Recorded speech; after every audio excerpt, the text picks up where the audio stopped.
Estoy de turno de noche en el hospital y me informan que han llevado a 2 pacientes a la sala de urgencias. Para mi sorpresa, son mi esposo y mi nuera. Llamo a mi hijo para preguntarle por ella y me dice, fue a cuidar a su madre enferma. Sonrío con frialdad y empiezo a planear. Cuando despierten, frente a ellos estará. Pero antes de continuar, revisa si ya te suscribiste al canal y comparte en los comentarios desde dónde nos estás viendo. Nos encantaría saber hasta dónde llegan nuestras historias de venganza. El reloj de pared de la sala de enfermeras marcaba las 11:45 de la noche. Mi cuerpo estaba ran roy después del segundo turno seguido. Mis piernas ya protestaban y mis párpados pesaban. No ya. Solo quería terminar el trabajo lo antes posible, volver a casa, tirarme en mi cama de siempre y quedarme dormida.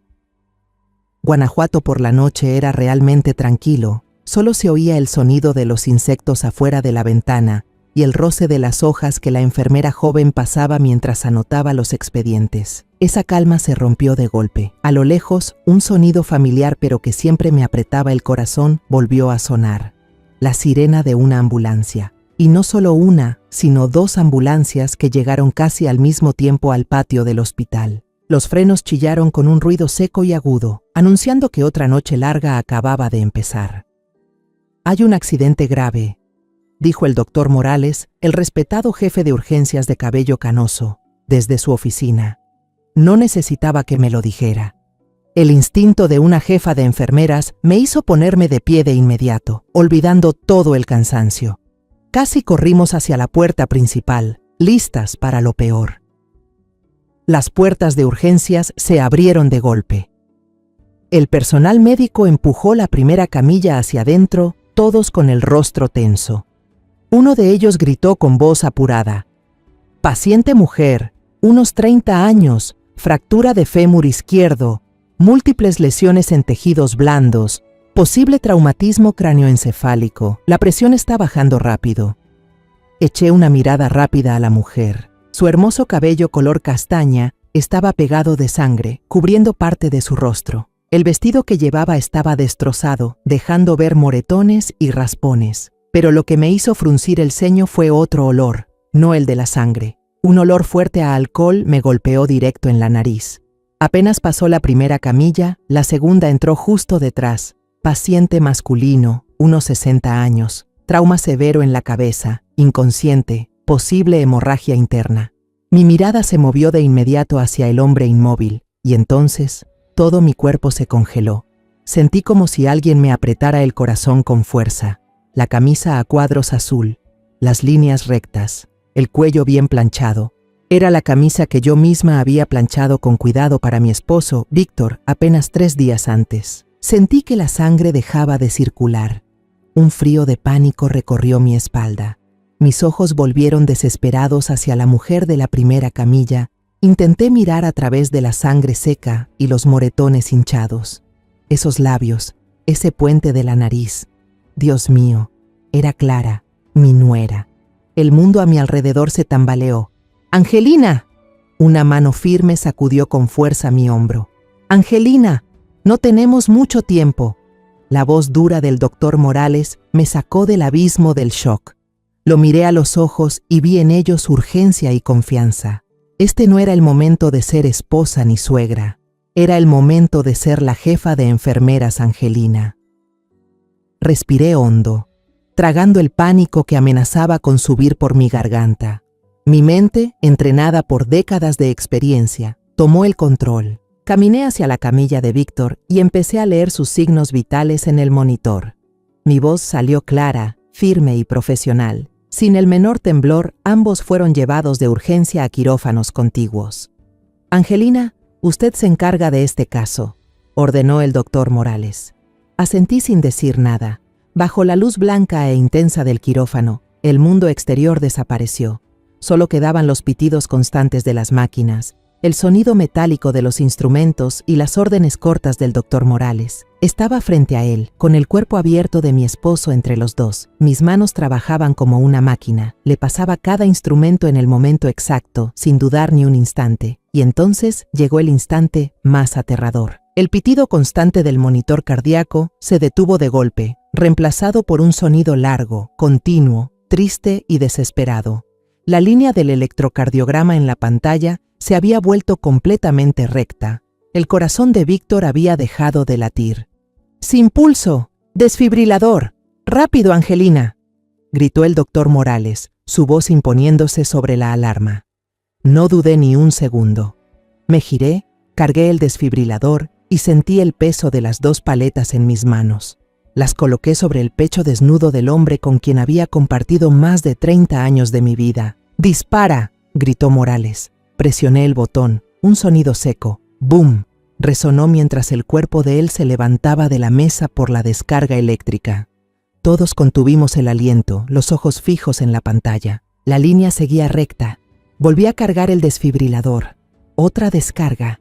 Y entonces, en medio de un silencio sofocante, un débil bip rompió el aire. Luego otro. La línea en la pantalla empezó a moverse otra vez, formando pequeñas ondas. El corazón había vuelto a latir. La cirugía continuó. Casi 5 horas pasaron, largas como un siglo. Cuando el doctor Morales dio la última puntada y se quitó los guantes, afuera ya amanecía la operación de Clara, en la sala de al lado. También acababa de terminar. «Lo logramos», me dijo, dándome una palmadita en el hombro, con una voz cansada pero aliviada. «Salieron del peligro, Angelina».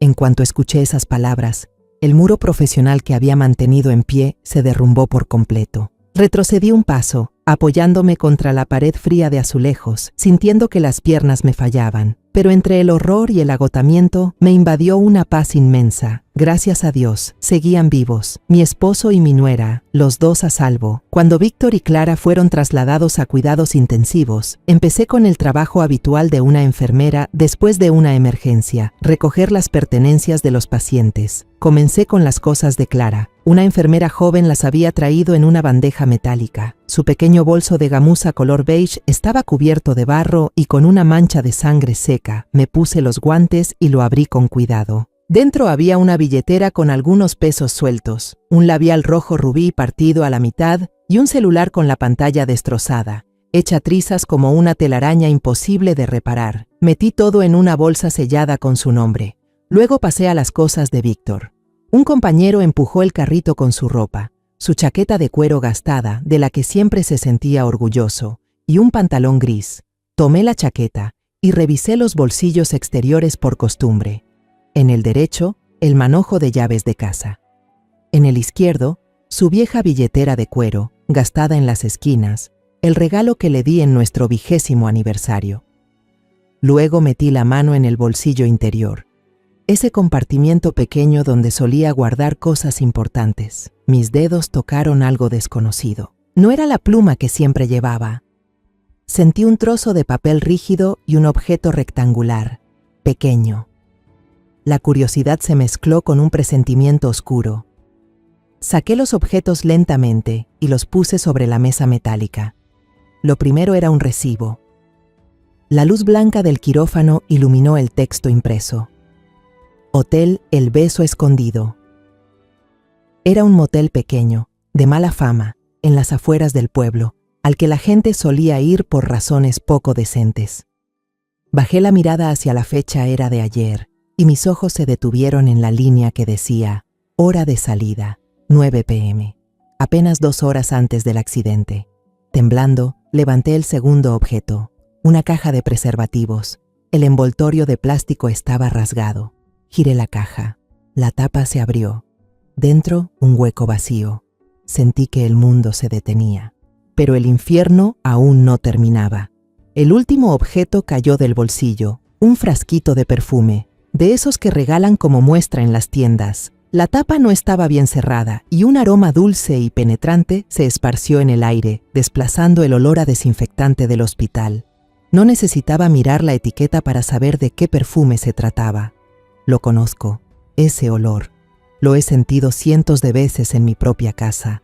Es el aroma de jardín de rosas, el perfume favorito de Clara, el mismo que Ramón, mi hijo, le regaló por su aniversario de bodas.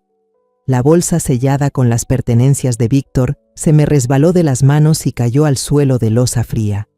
Un golpe seco resonó. seguido por el sonido metálico de los objetos al rodar el recibo del hotel, una caja de condones usados, el frasco de perfume de mi nuera.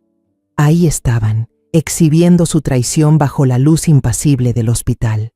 Me agaché para recogerlos uno a uno, con las manos temblando tanto que apenas podía sostenerlos. Sentía que todo me daba vueltas. De pronto, todas las piezas dispersas encajaron en una imagen perfecta y repulsiva. La ropa desordenada de Clara, el olor a alcohol, el hecho de que estuvieran juntos en una carretera desierta a medianoche. Y ahora estas pruebas no solo estaban juntos, habían ido a un hotel, habían estado en una habitación.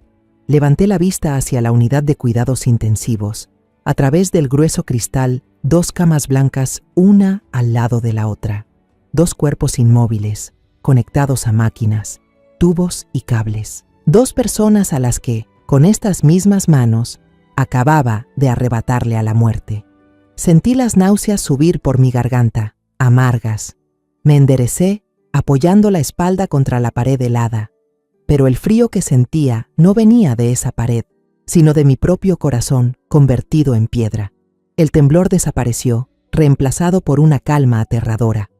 No lloré. No iba a hacerlo. No ahora. No metí esas cosas de nuevo en la bolsa del hospital. Ese sería mi secreto. Guardé con cuidado el recibo, la caja y el perfume en un compartimiento aparte de mi bolso, cerrando el cierre con firmeza. Luego salí al pasillo. El silencio era absoluto, el pasillo largo, casi interminable. Al final, un viejo teléfono público amarillo, caminé hacia él, paso a paso, con firmeza y decisión. Tenía que llamar a Ramón, mi pobre hijo. Aún no sabía nada. Introduje unas monedas. El sonido metálico retumbó en el silencio y marqué lentamente los números familiares. Cada tono de llamada resonaba como un martillazo en mi pecho. Casi deseé que no contestara, para ganar unos minutos más antes del golpe final, pero después del 4º tono, una voz somnolienta y perezosa me devolvió a la realidad. «¿Aló? ¿Mamá? ¿Por qué llamas tan temprano?» La voz de mi hijo, inocente, despreocupada. Un dolor punzante me atravesó el corazón. Estaba a punto de destrozar su mundo. Cerré los ojos y obligué a mi voz a sonar tranquila, natural. «Ramón, perdona que te despierte. Solo quería preguntarle a Clara si ya consiguió los chiles poblanos secos para el mole que voy a preparar el fin de semana». Una excusa perfecta, una pregunta cotidiana, de esas que cualquier madre haría, pero para mí era una prueba, una piedra lanzada al agua para observar las ondas de la mentira. Al otro lado, Ramón soltó un largo bostezo. «Ah, no está en casa, mamá. Clara se fue ayer temprano a lo de su madre. Le volvió el dolor de espalda. Seguro regresa tarde esta noche». El pecho me dolió tanto que tuve que llevarme la mano al corazón. Una mentira fluida, una historia construida, planeada, ensayada para cubrir una noche de adulterio. Ya lo habían preparado todo. Ya lo habían hablado entre ellos. Y usaron a mi propio hijo como escudo. La crueldad de eso me dejó sin aliento. Traté de mantener mi voz firme, aunque la garganta se me había secado. «¿Ah, sí? ¿Y tu papá?» Lo estuve llamando toda la noche y no me contestó. «Papá se fue a León ayer temprano, mamá. Dejó una nota en la mesa diciendo que iba a visitar al señor Hernández, su amigo de la época del ejército. Dijo que no lo esperáramos para cenar». Otra mentira más. Un guión perfecto. Un muro construido con engaños para proteger su culpa. Hubo unos segundos de silencio en la línea. Podía oír la respiración tranquila de Ramón, la respiración de alguien que no sospechaba nada, alguien que vivía en un castillo de felicidad construido sobre arena. Respiré hondo. Cuando hablé de nuevo, mi voz ya no tenía calidez.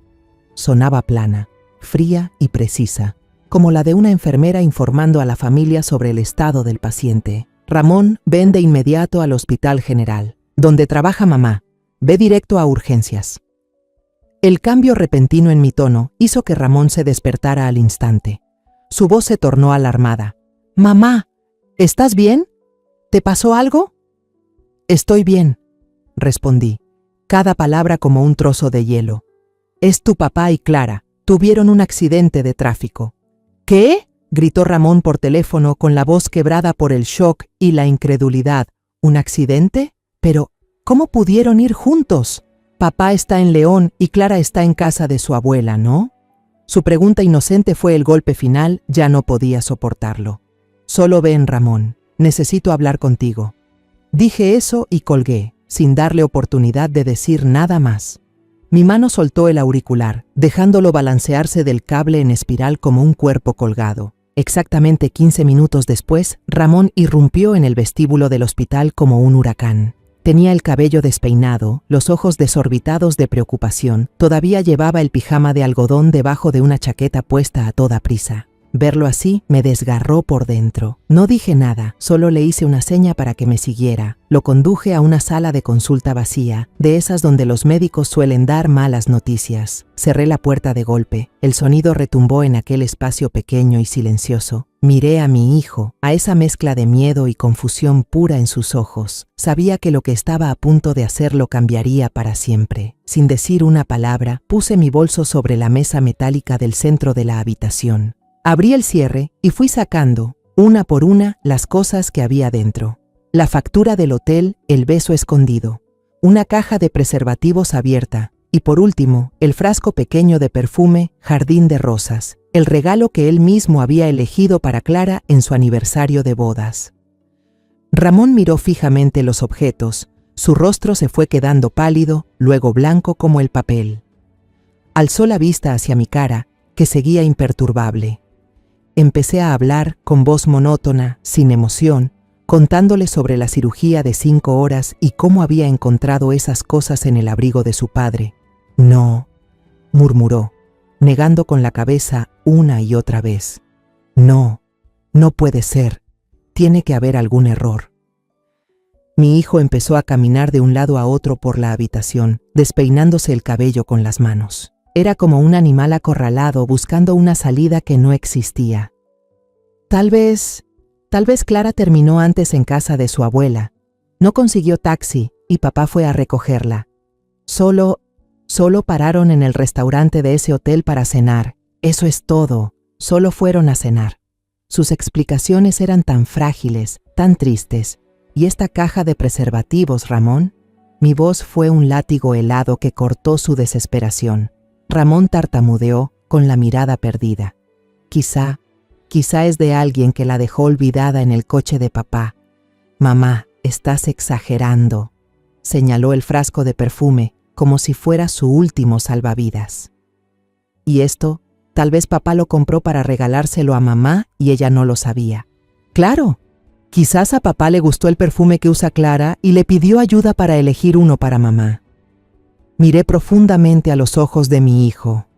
No vi rabia, solo una desesperación absoluta que se aferraba a una fe hecha trizas.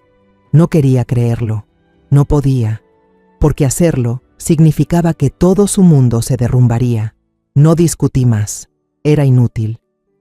Guardé en silencio aquellas pruebas, colocándolas con cuidado de nuevo en mi bolso, como un soldado que guarda su arma después de una batalla cuyo final ya conoce. Ya entiendo, dije suavemente.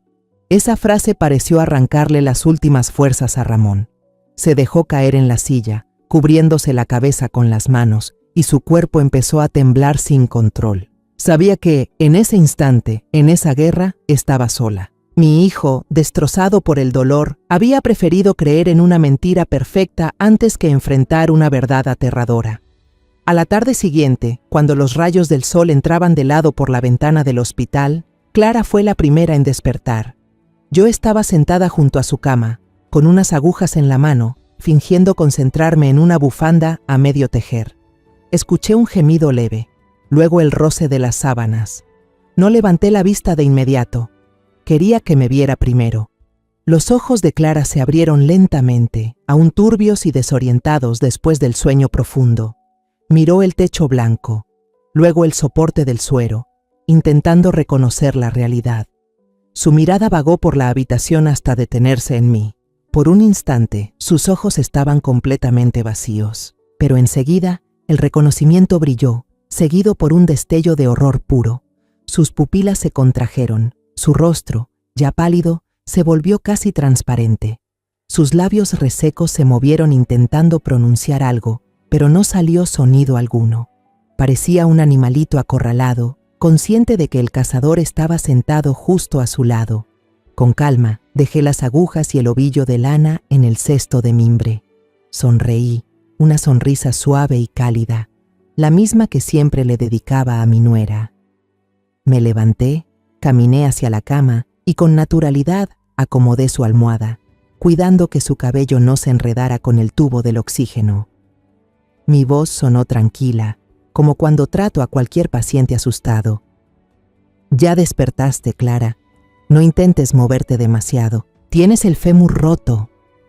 Me detuve y la miré directo a los ojos, abiertos de par en par por el miedo. «Tú y tu suegro tuvieron un accidente, pero por suerte los dos están fuera de peligro, gracias a Dios». Las palabras «y tu suegro» las pronuncié con una intención muy precisa. Vi cómo un leve escalofrío la recorrió. El miedo en sus ojos se mezcló con confusión. No entendía.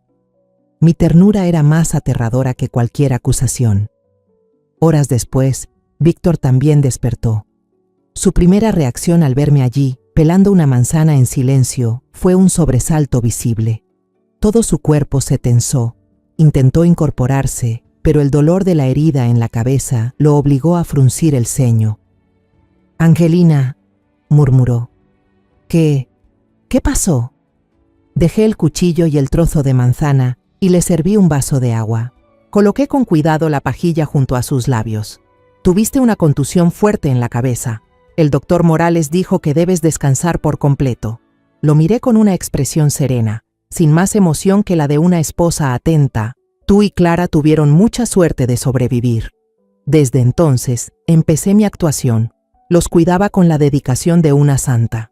Tomaba la presión a Víctor, revisaba el suero de Clara, les ayudaba a beber sorbos de agua, a comer cucharadas de sopa. Cada gesto era perfecto, cada movimiento medido, digno de una jefa de enfermeras, de una esposa y madre ejemplar. No dejé que se filtrara ni una sola grieta en mi máscara, ni una mirada de rencor, ni una palabra con veneno. Mi calma era la forma más cruel de tortura. Los observaba, y cuando creían que no me daba cuenta, los veía lanzarse miradas furtivas. Eran miradas rápidas, llenas de preocupación y de sospecha. Estaban intentando comunicarse entre ellos con ese lenguaje silencioso de los cómplices, tratando de averiguar cuánto sabía yo. Tenían miedo, pero mi cuidado perfecto les daba una débil esperanza de que tal vez yo aún no sabía nada. Esa noche, Ramón entró. El rostro de mi hijo estaba demacrado, con los ojos hundidos por el insomnio y el dolor. Miró a su esposa, que yacía débil en la cama del hospital, y luego a su padre, con la cabeza vendada. En sus ojos se debatían la duda, el amor y la confusión. Sabía que tenía que actuar. Me levanté, lo tomé del brazo y lo llevé al pasillo, hasta la máquina expendedora que hacía ruido. Le compré una lata de café caliente y la puse en su mano helada. Puse mi mano sobre su hombro y solté un suspiro profundo, como si hubiera pasado todo el día pensando y torturándome. «Ramón», comencé con voz cansada, «quizás tu madre se equivocó». Los ojos de mi hijo se alzaron hacia mí, con un brillo débil de esperanza. Continué, ahora con una voz llena de culpa y arrepentimiento. El turno de ese día fue demasiado largo y el impacto fue muy fuerte. Tal vez me imaginé cosas. Todo eso, quizás, como tú dijiste, solo fue un malentendido. La chispa en sus ojos se encendió de nuevo, brillante. Era como si alguien que se estaba ahogando por fin encontrara un salvavidas. Tienes razón, seguramente fue solo un terrible malentendido, concluí con firmeza. Ahora lo más importante es que ellos se recuperen. No le digas a tu padre ni a Clara que encontré esas cosas. ¿De acuerdo? Acaban de salir del peligro y no quiero que mis errores o mi confusión vuelvan a romper la paz de nuestra familia. Ramón no dijo nada, soltó la lata de café y se lanzó a abrazarme. Fue un abrazo fuerte, tembloroso y lleno de gratitud. Lo sabía, susurró contra mi hombro, con una voz aliviada, como si se quitara una piedra del pecho. Sabía que mi madre lo entendería. Tú siempre has sido la más sensata. El abrazo de mi hijo me atravesó el corazón como 1000 agujas. Estaba mintiéndole a la carne de mi carne, pero aún así le di unas palmaditas en la espalda, manteniendo mi rostro sereno y compasivo. Tenía que hacerlo. Para que mi plan funcionara, Ramón debía confiar plenamente en mí. Esa noche, después de mi turno, no volví a casa. Esa casa ya se había convertido en un escenario de mentiras. Me quedé sola en el estacionamiento vacío del hospital, mirando hacia la ventana del 3er piso, donde estaba su habitación. La luz amarillenta salía débilmente por el vidrio, una calidez falsa. Ellos estaban ahí dentro, probablemente respirando aliviados. Pensaban que estaban a salvo. Pensaban que su asqueroso secreto había quedado enterrado bajo la fachada de un accidente desafortunado y la supuesta confusión de una mujer agotada. Pero no iba a permitirlo. Esta obra no terminaría con un perdón silencioso entre las paredes del hospital. Terminaría en un escenario mucho más grande, con todos como testigos, y yo sería la directora de su acto final. Pasó una semana de calma fingida. Bajo mis cuidados y la preocupación genuina de Ramón, Víctor y Clara se recuperaron con una rapidez sorprendente. Ya podían sentarse, comer solos y conversar más seguido. Ramón estaba visiblemente feliz. El pobre creía que la familia había superado la tormenta, que mis palabras habían disipado cualquier duda, y esos dos cada vez se mostraban más cómodos con mi presencia, interpretando su papel de víctimas agradecidas, fingiendo ser un matrimonio que solo quería sanar, agradecidos con la esposa y suegra que los había perdonado y cuidado. Nuestra obra fue perfecta, solo que yo sabía muy bien que el final no sería feliz. Llegó el día en que ellos saldrían del hospital. Por una jugada del destino, Ramón tenía que trabajar el turno de noche en la fábrica de autos, así que solo yo me encargué de los trámites. No me quejé. En realidad me sentí aliviada. No quería que mi hijo presenciara nada más. Empujé la silla de ruedas de Clara. Su pierna aún estaba enyesada de blanco. Víctor caminaba a mi lado con sus muletas de madera, todavía cojeando un poco. Parecíamos una familia que acababa de pasar por una desgracia y ahora se apoyaba mutuamente para salir adelante. Una imagen tan conmovedora que resultaba ridícula. Avanzamos despacio hacia la caja del hospital, en el vestíbulo principal lleno de gente. La cajera era una joven llamada Sofía, de rostro fino y grandes ojos redondos y brillantes. La conocía. Sofía llevaba casi un año trabajando allí. Era rápida y siempre muy respetuosa. Recibió la carpeta de documentos de mis manos, me sonrió y dijo: «Buenos días, señora Angelina», antes de empezar a revisar los papeles.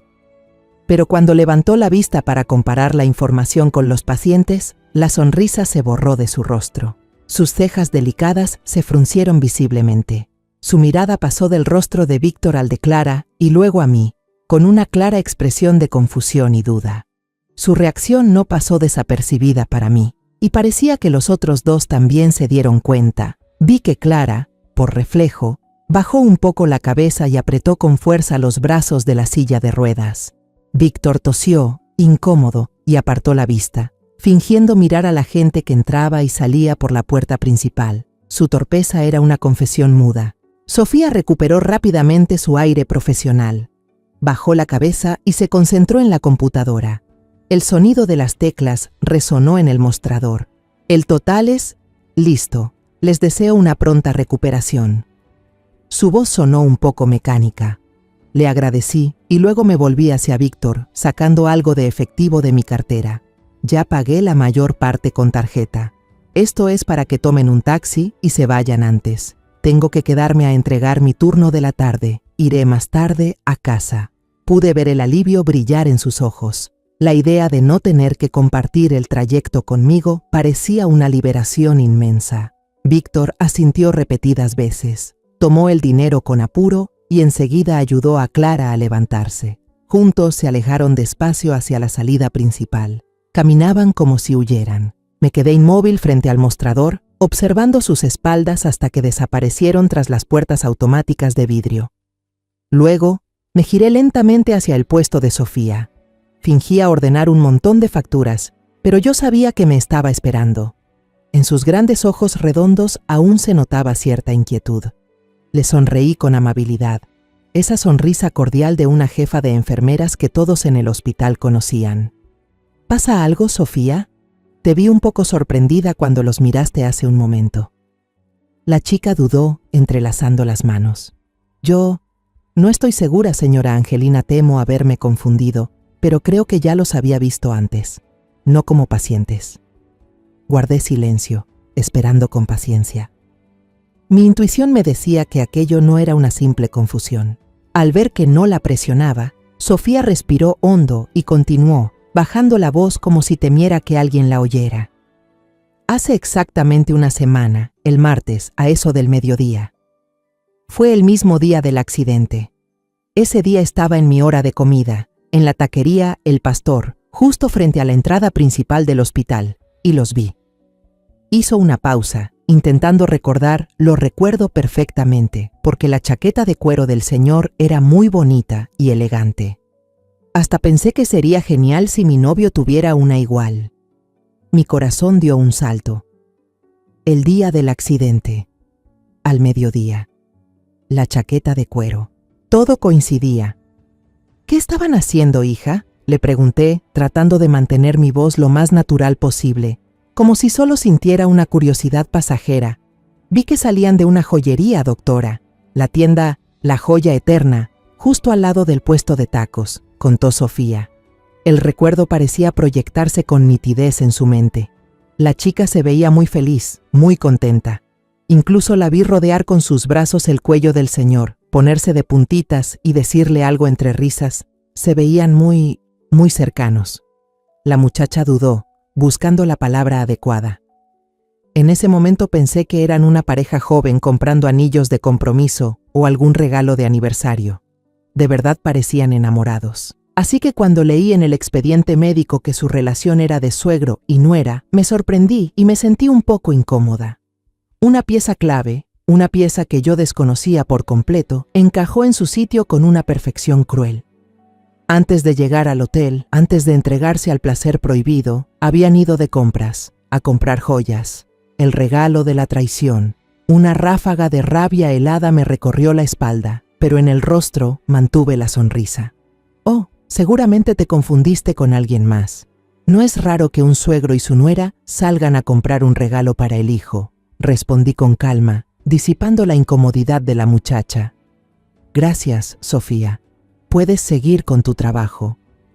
Me di la vuelta y me alejé, dejando a Sofía con una expresión aún llena de dudas. No regresé a la sala de enfermeras. No fui a entregar mi turno. En lugar de subir, giré sobre mis pasos y tomé el camino hacia las escaleras que llevaban al sótano. Allí, en ese espacio húmedo, impregnado del olor a polvo y papeles viejos, estaba el dominio del departamento de seguridad. Sebastián, el jefe de seguridad, se hallaba sentado frente a una hilera de monitores en blanco y negro. Su rostro severo estaba iluminado por aquella luz mortecina. Era un hombre de mediana edad, reservado pero confiable. Yo había cuidado a su madre el año anterior, cuando atravesó una enfermedad grave que casi la mata. Él me dijo entonces que me debía un favor, y yo sabía que había llegado el día de cobrárselo. Al oír mis pasos, levantó la vista. «Buenas tardes, doctora Angelina», saludó con un leve movimiento de cabeza. Su voz era grave y áspera. «Sebastián», dije, y fui directo al grano. «Necesito que me ayudes con algo». Ya tenía preparada una mentira. Creo que perdí un pendiente muy especial cerca de la entrada principal, el martes pasado por la tarde. Es muy importante para mí. ¿Podrías revisar las cámaras de seguridad de esa hora? Solo quiero ver si se me cayó en la acera. Sabía que era una mentira torpe, pero Sebastián no hizo ninguna pregunta. Su mirada reflejó comprensión, como si intuyera que no se trataba de un simple pendiente. Solo asintió. «Por supuesto, Angelina, no hay problema». Giró su silla y empezó a retroceder la grabación de la cámara número 4, la que tenía el ángulo más amplio y mostraba toda la entrada del hospital y la acera del otro lado de la calle, donde estaban el puesto de tacos y la joyería. Nos quedamos en silencio mirando la pantalla. Las imágenes eran borrosas, en blanco y negro. Personas y autos se movían como sombras sin alma. El zumbido del equipo era el único sonido en la sala. «El martes por la tarde, ¿más o menos a qué hora, doctora?». preguntó Sebastián. Alrededor de la 1, respondí, sintiendo los latidos fuertes en el pecho. Él asintió y movió el ratón con destreza. Luego se detuvo. Aquí está, 1:17. Señaló una esquina del monitor. Un sedán negro familiar se detuvo lentamente junto a la acera. Era el auto de Víctor, el mismo que yo limpiaba cada fin de semana. Sentí un nudo en el estómago. Víctor bajó del asiento del conductor. No se dirigió al hospital como lo haría cualquier visitante número. Con calma rodeó el frente del coche, elegante, cortés, y abrió la puerta del acompañante. Clara descendió. Aún con la imagen en blanco y negro, con el ruido visual, reconocí el vestido de flores que más tarde vería destrozado y manchado de sangre en la sala de operaciones. Una contradicción brutal entre la belleza fingida y la verdad atroz. No entraron al hospital. Cruzaron la calle en dirección al otro lado. Los gestos de Víctor eran atentos, caballerosos, considerados. Cuando una motocicleta pasó a toda velocidad, él levantó la mano para proteger a Clara, un gesto protector lleno de teatralidad. No parecían suegro y nuera, parecían una pareja de enamorados. Y entraron directo en la joyería La Joya Eterna, tal como había dicho Sofía. ¿Adelantamos el video?, susurró Sebastián asentí, incapaz de pronunciar palabra. Él adelantó la grabación. Unos 20 minutos después, la puerta de vidrio del local se abrió de nuevo. Salieron y se detuvieron bajo el toldo. En la mano de Clara había una pequeña caja de terciopelo roja. La abrió, bajó la cabeza para mirar dentro y sonrió, una sonrisa radiante y satisfecha. Y entonces, la escena que Sofía había descrito apareció ante mis ojos, nítida y dolorosa como 1000 puñaladas. Clara cerró la caja y la guardó en su bolso. Luego, de una forma tan natural como inesperada, pasó ambos brazos alrededor del cuello de Víctor, se puso de puntillas y le susurró algo al oído. Víctor soltó una carcajada, le rodeó la cintura con los brazos y la acercó a su cuerpo. En un breve instante, bajo el sol de la tarde en Guanajuato, parecían una pareja perdida en la embriaguez del amor. Una oleada de ira me subió al pecho, quemante como ácido. Mi mano, apoyada sobre el muslo, se había cerrado en un puño sin que me diera cuenta. ¿Podrías copiar este video a una memoria USB para mí, Sebastián? Mi voz era casi un susurro, ronca por la emoción contenida. Todo el fragmento, desde que llegaron hasta que se fueron. Sebastián me miró, luego volvió la vista hacia la imagen de los dos abrazados en la pantalla. Su mirada ya no mostraba curiosidad, sino una profunda compasión. No dijo una palabra más. De acuerdo, Angelina. Espérame unos minutos.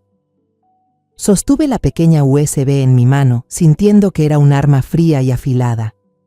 No era solo un video. Era una prueba irrefutable. Era mi bala. De camino a casa, pasé por la calle frente al hospital. Vi el letrero de La Joya Eterna. Una urgencia irresistible me hizo detener el coche y entrar. La campanilla de la puerta sonó. Una joven vendedora me saludó con una sonrisa. Fingí mirar algunos collares en la vitrina y con el tono más casual que pude, pregunté: «La semana pasada, el martes por la tarde, vino un señor mayor acompañado de una chica joven a comprar un regalo muy especial. Solo tengo curiosidad porque se veían muy cariñosos». La vendedora soltó una risita, divertida. «Ah, ¿habla del señor Víctor? Claro que me acuerdo. Encargó una pulsera de oro blanco, con un diseño muy delicado. Tenía grabado el texto Mi Sol». Hizo una pausa, con los ojos soñadores. Dijo que era un regalo de cumpleaños adelantado para alguien muy importante para él. Tan romántico. La garganta se me cerró. Me obligué a mantener la sonrisa. ¿En serio? Mi Sol. Le di las gracias y salí rápidamente de la tienda. El aire afuera parecía no alcanzar para respirar. Me senté en el coche, con las manos aferradas al volante. Mi sol, el sol de mi vida. Así llamaba mi hijo, Ramón, a su esposa desde que empezaron a salir. Esta traición era más cruel de lo que jamás imaginé. No solo nos engañaban a nuestras espaldas, También robaban lo más íntimo, lo más sagrado de mi hijo, para convertirlo en un juego dentro de su relación enferma. La rabia que sentía se transformó en algo distinto, más frío, más peligroso. Era furia pura. Esa noche, durante la primera cena familiar desde que salieron del hospital, el ambiente en la cocina era incómodamente forzado. Ramón hacía todo lo posible por recomponer las cosas. No dejaba de hablar y sonreír, sirviendo comida una y otra vez en los platos de su esposa y de su padre, tratando de crear una apariencia de felicidad que tanto anhelaba Víctor, y Clara solo bajaban la cabeza y comían. De vez en cuando se lanzaban miradas furtivas y luego me observaban con cautela. Vivían en una mezcla de alivio temporal y miedo latente. Dejé los palillos con lentitud. El leve sonido que hicieron al tocar el plato rompió el silencio. Todas las miradas se posaron en mí. Sonreí, con la calidez de una madre, de una esposa. Ya casi es el cumpleaños número 30 de Clara, ¿verdad? Un hito importante en la vida de una persona, dije con tono alegre. ¿Y si organizamos una gran fiesta para ella? Creo que deberíamos invitar a los vecinos y a sus amigos más cercanos, hacerle una sorpresa espectacular. El rostro de Ramón se iluminó de inmediato. El cansancio y la sombra en su expresión desaparecieron, reemplazados por una emoción genuina. ¡Qué buena idea, mamá! A Clara le va a encantar. Últimamente se ha estado quejando de que todo es muy aburrido. Clara fingió timidez, con un leve rubor falso en las mejillas. No hace falta, mamá. Sería una molestia para todos. Pero vi claramente la alegría imposible de ocultar en sus ojos una gran fiesta, donde ella sería el centro, la reina. Eso era justo lo que siempre había deseado. Víctor también asintió, diciendo que era una excelente idea para celebrar que habían superado la desgracia. Unos días después, cuando la casa parecía haber vuelto a la normalidad, comencé la segunda fase de mi plan. Durante la cena, mientras todos hablaban animadamente sobre la lista de invitados, solté de pronto un suspiro cargado de pesar y culpa. Dios mío, acabo de acordarme de algo importante. Todos me miraron, el ambiente se tensó. La señora Elvira, mi mejor amiga desde que era joven, que vive en San Miguel de Allende, va a venir de Estados Unidos a México por una semana. Solo se quedará 2 días. Y lamentablemente, uno de esos días cae justo en el cumpleaños de Clara. Dije con un tono de incomodidad. Luego añadí, con una voz aún más apenada. Hace más de 10 años que no la veo. Si no voy esta vez, quizá no tengamos otra oportunidad. Ramón, ¿podrías llevarme tú en coche? Solo sería por el día. Saldríamos temprano, la veríamos un rato y regresaríamos tarde en la noche. En el rostro de Ramón se notó una decepción clara. Pero eso significa que me perdería el cumpleaños de Clara. Quería quedarme para sorprenderla. En ese momento, tomé la mano de Clara, mirándola con ternura. Perdóname, hija. ¿Qué te parece si hacemos la fiesta sorpresa un día después, el domingo? Así podrán venir más personas. Y en tu cumpleaños, tú y tu papá pueden quedarse tranquilos en casa para descansar. No quiero que se cansen. Clara, sin sospechar nada, agitó las manos enseguida, interpretando a la perfección el papel de nuera cariñosa y comprensiva. No pasa nada, mamá. Vaya tranquila. Los amigos son importantes. Podemos celebrar después. Con estar en casa con papá ya estoy contenta. Eché una mirada rápida hacia Víctor. Él seguía inclinado sobre el plato, sorbiendo la sopa, pero vi cómo una sonrisa casi imperceptible se dibujaba en la comisura de sus labios. La presa había tragado no solo el anzuelo, sino también la línea. Ellos creían que la suerte les sonreía, que yo, sin querer, les había brindado una oportunidad de oro para pasar un día entero juntos, sin interrupciones. Esa noche, algo me dijo que no debía dormir. Cerca de la medianoche, cuando toda la casa estaba en silencio, escuché cómo se abría suavemente la puerta del dormitorio de Víctor. Contuve la respiración. Oí pasos cautelosos, casi imperceptibles, dirigiéndose hacia el patio trasero, donde había una mesa y unas sillas bajo la bugambilia. Me deslicé con cuidado hasta la sala y, sin hacer ruido, aparté un poco la cortina para mirar afuera. Un rato después, tal como imaginaba, la puerta del cuarto de Ramón y Clara se abrió. Clara, con un camisón de seda muy fino, salió sigilosamente al patio. A la luz tenue de la luna, no alcanzaba a oír lo que decían. Solo veía las sombras de sus cabezas juntas y de vez en cuando unas risas ahogadas estaban planeando su día especial. Sabía que tenía que actuar de inmediato. A la mañana siguiente, cuando Ramón ya se había ido a trabajar y los otros dos inventaron la excusa de salir de compras para tener tiempo a solas, llamé a Mateo. Era hijo de una paciente a la que le había salvado la vida hace años y ahora se dedicaba a instalar sistemas de seguridad. Me debía un favor. Le pedí que colocara micrófonos diminutos, de esos casi imposibles de detectar. Uno lo instaló bajo la mesa de centro en la sala. Otro lo escondió detrás de la maceta frondosa, con la planta de potus en el patio trasero. Y el más sofisticado de todos, lo camufló perfectamente dentro del reloj despertador digital que estaba en la mesa de noche de Ramón y su esposa. Le mentí a Mateo diciéndole que la seguridad del vecindario estaba mal últimamente y que quería prevenir robos mientras estuviera fuera. No hizo más preguntas. Esa noche no pude dormir. Cuando estuve segura de que todos dormían, me puse los audífonos inalámbricos y los conecté al dispositivo. Y entonces lo oí. La voz susurrante de Víctor captada desde el micrófono del patio. Hasta el cielo está de nuestro lado, la vieja y el hijo tonto nos dejaron el camino libre para disfrutar un día entero juntos. Clara soltó una carcajada aguda, con un tono descaradamente coqueto. Y mi regalo, esa pulsera mi sol, no fue suficiente para hacerme feliz. Víctor contestó con voz cargada de deseo. El verdadero regalo de cumpleaños se entrega en el momento y lugar correctos, mi amor. Ya está todo listo. Un regalo especial. En tu habitación. Apagué el dispositivo, con una náusea subiéndome por la garganta. Ya tenía todo lo que necesitaba. El escenario estaba preparado. El guión, escrito. Y los actores principales, listos para representar su acto final. La mañana del cumpleaños de Clara, el cielo amaneció extrañamente despejado. Me levanté temprano y elegí un vestido azul celeste con flores, el más bonito que tenía. Me maquillé ligeramente, ocultando las ojeras de tantas noches sin dormir. Tenía que verme radiante, feliz, al menos por hoy. Ramón también se levantó temprano.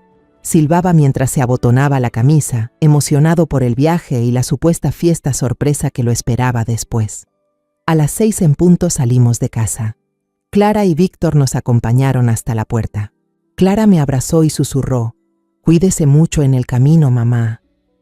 Víctor le dio una palmada en el hombro a Ramón. «Maneja con cuidado, hijo».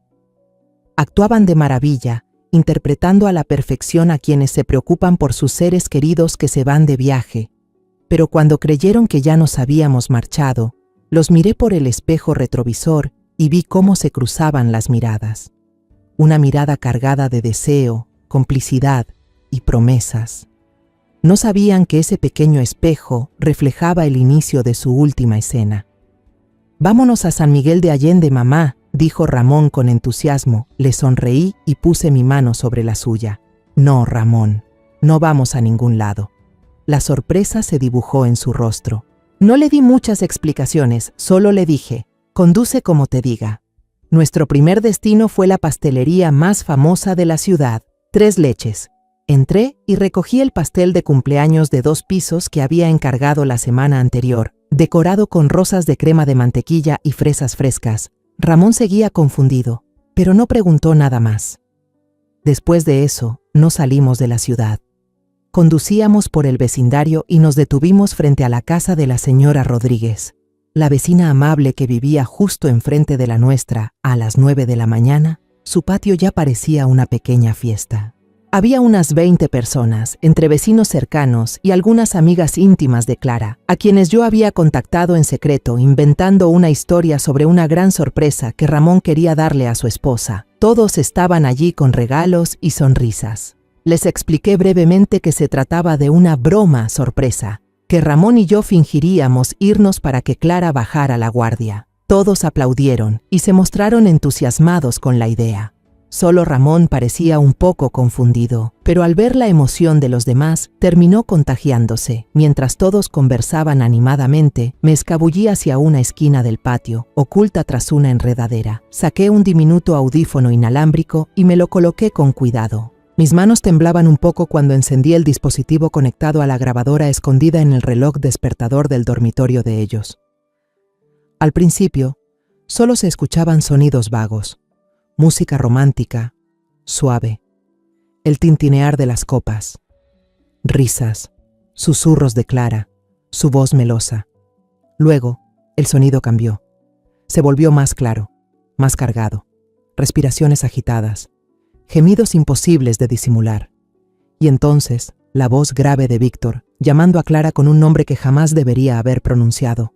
Mi sol, eres mi sol. La sangre me hirvió. Una rabia ardiente me subió hasta la garganta. Cerré los ojos, respiré hondo y me obligué a mantener la calma. Este era el momento que había estado esperando. Esta era la señal. Me quité el audífono y salí del rincón con una sonrisa radiante. Hice una seña al grupo. «¡Es hora! ¿Todos listos?» Ramón sostenía con cuidado el pastel de cumpleaños. Los demás llevaban confeti y pequeños regalos. Avanzamos sigilosamente, como un pequeño ejército, cruzando la calle hacia nuestra casa, donde se desarrollaba una verdad repugnante. Ramón usó su propia llave, abrió la puerta con suavidad, procurando no hacer ruido. Todos contuvieron la respiración y entramos en la sala. Entonces, a mi señal, todos gritaron al unísono, una exclamación que rompió el aire cargado de culpa. ¡Sorpresa, Clara! El silencio cayó de golpe, pesado, mortal. Lo que vieron no fue a una Clara feliz y emocionada en un bonito vestido. En el gran sofá del salón, donde aparentemente habían decidido cambiar de ambiente, se desplegaba una escena desnuda y repugnante.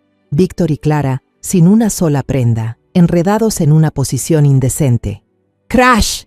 El pastel cayó de las manos temblorosas de Ramón y se hizo añicos en el suelo, con crema y fresas esparciéndose como gotas de sangre. ¡Ah!, gritó una de las amigas de Clara.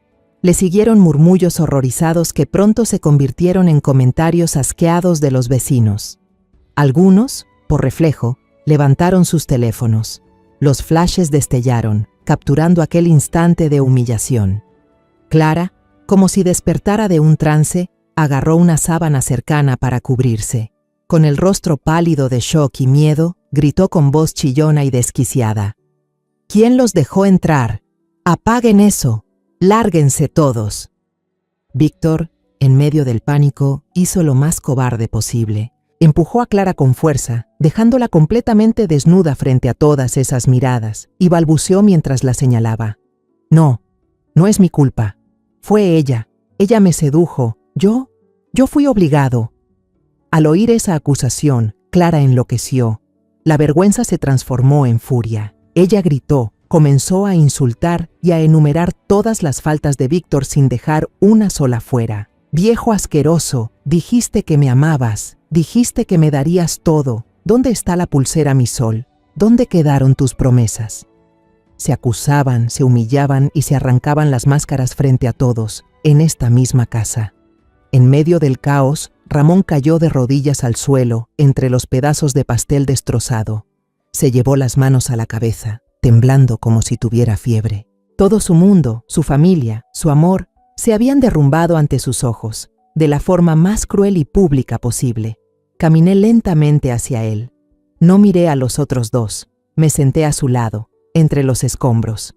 Puse mi mano sobre su hombro, un toque suave pero firme. Entre los gritos de Clara y las excusas cobardes de Víctor, otro sonido agudo cortó el aire, interrumpiendo el caos. La sirena de la policía. La señora Rodríguez, la vecina amable, con la claridad de quien ve desde fuera, había llamado a las autoridades al ver que la situación se había salido por completo de control. 2 oficiales entraron, con el cansancio y el fastidio de quienes ya han visto demasiadas miserias humanas. Observaron la escena. Un hombre mayor con una toalla apresuradamente atada a la cintura. Una joven llorando bajo una sábana delgada, los restos del pastel de cumpleaños esparcidos por el suelo como si fuera la evidencia de un crimen, y el grupo de vecinos murmurando alrededor. Sus miradas eran de puro hastío. Pidieron a los curiosos que se retiraran para poder tomar declaraciones. La multitud se dispersó poco a poco, pero antes de irse, todos lanzaron a Víctor y a Clara sus últimas miradas. Una mezcla de desprecio, lástima y una pizca de satisfacción. Mi escenario había bajado el telón, pero el eco de esa función resonaría por mucho tiempo en el vecindario. Ayudé a Ramón a ponerse de pie. Mi hijo no lloró, no gritó.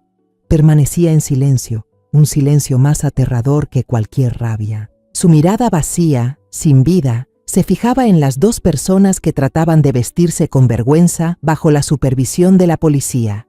Observaba a quienes alguna vez fueron su mundo entero, ahora reducidos a dos extraños desnudos, en todos los sentidos. Uno de los oficiales nos preguntó si queríamos presentar cargos por alteración del orden público. Negué con la cabeza y respondí con una voz extrañamente tranquila. No hace falta, señor. Creo que el castigo más grande para ellos es lo que acaba de pasar. Público. Claro. Cuando la policía se fue, dejando constancia de un incidente familiar, la casa se hundió en un silencio espeso, impregnado de vergüenza. Clara y Víctor estaban en esquinas opuestas del salón, incapaces de mirarnos ni de mirarse entre ellos. Su amor prohibido había muerto en el instante en que fue expuesto a la luz. Finalmente Ramón habló. Su voz era ronca, vacía, tan fría como la ceniza tienen 15 minutos. No levantó la vista. Recojan lo más necesario y lárguense de aquí. Clara rompió a llorar con desesperación. Se arrastró hacia él, intentando agarrarle la pierna. Ramón, por favor, perdóname. Me equivoqué. Él me engañó. Yo solo. Ramón retrocedió un paso, con un gesto de repulsión, como si estuviera a punto de tocar algo inmundo. No me toques. 3 palabras sin odio, solo con una distancia absoluta, más dolorosas que 1000 cuchillos. A la mañana siguiente, Ramón y yo fuimos juntos a la oficina del abogado. No hablamos mucho durante el trayecto. Mi hijo conducía con la mirada perdida. Yo, en silencio, observaba por la ventana. Ya no éramos una familia, sino 2 sobrevivientes de un naufragio. Nuestro abogado, el señor Peña, era un viejo amigo de la familia. Nos miró con compasión y cierta tristeza. Yo no me anduve con rodeos. Puse la memoria USB con el video de la cámara de seguridad sobre la mesa de madera brillante. Queremos solicitar el divorcio unilateral, los 2, dije con firmeza. Aquí está la prueba de infidelidad. El señor Peña conectó la memoria USB a la computadora. Observó el video en silencio, con las cejas fruncidas. Luego me escuchó relatar brevemente lo sucedido en la fiesta de cumpleaños. Asintió. Su rostro se volvió serio. Con esto, y los testimonios de más de una docena de testigos, todo se resolverá rápido y a favor de ustedes. El tribunal procesó el caso más rápido de lo que imaginaba Víctor y Clara. No apelaron. No tenían con qué defenderse, ni una sola oportunidad para justificarse. La humillación pública les había arrebatado todas las armas. Unos días después, regresaron a la casa para recoger lo que les quedaba. Ramón y yo salimos a propósito. No queríamos verles la cara ni respirar el mismo aire que ellos. Aquella tarde me encontré con doña Rodríguez en el mercado. Me tomó la mano, con ojos llenos de compasión. Me contó que los había visto.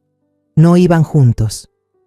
Clara llamó un taxi y cargó sola sus maletas al coche. 1 hora después, Víctor llegó conduciendo su sedán negro. Metió en el maletero unas cuantas cajas de cartón y se marchó sin decir palabra. Doña Rodríguez dijo que parecían 2 extraños que acababan de cerrar un trato justo, marchándose del lugar que alguna vez fue su hogar, cada uno en una dirección distinta, sin despedirse. La noticia del escándalo se extendió como un incendio. Desde nuestro pequeño vecindario llegó a toda la ciudad de Guanajuato. Víctor perdió su trabajo en la empresa constructora. Nadie quería contratar a alguien tan desacreditado. Clara desapareció sin dejar rastro. Se decía que había abandonado la ciudad. Se esfumaron de nuestras vidas, dejando solo un montón de cenizas. Fui a cumplir mi último turno en el Hospital General. Dejé mi carta de renuncia sobre el escritorio del director. Intentó convencerme de quedarme, ofreciéndome un aumento de sueldo y menos horas de trabajo, pero mi decisión ya estaba tomada.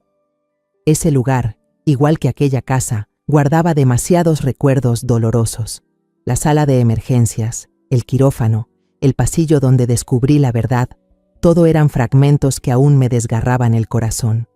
Esa noche, Ramón y yo nos sentamos en medio de la sala vacía. Habíamos vendido casi todos los muebles, quedándonos solo con lo indispensable. La casa, ahora, se sentía inmensa y helada. Ramón me miró. Por primera vez en días, realmente me miró. Su mirada ya no estaba vacía.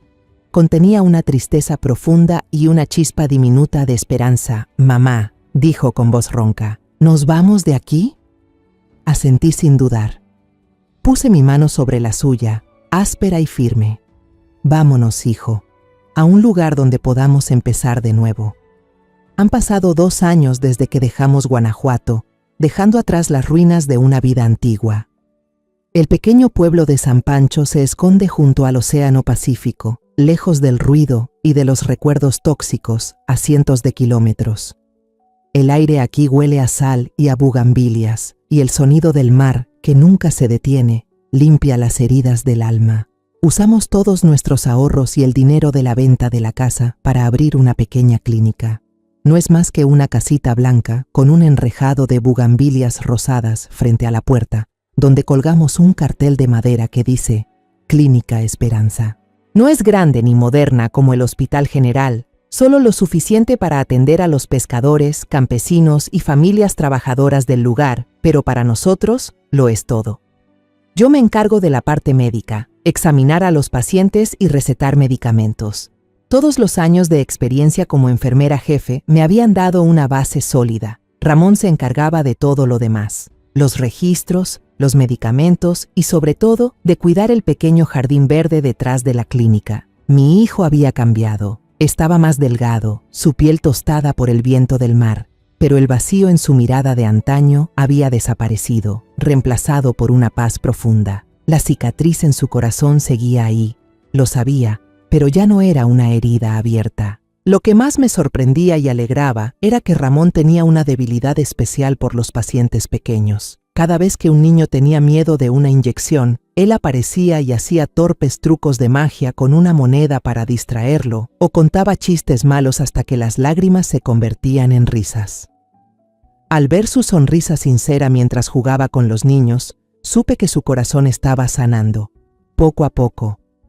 Una tarde, cuando el sol ya se hundía en el mar, una joven llamada Alma llegó corriendo a la clínica con su hijo de unos 5 años en brazos.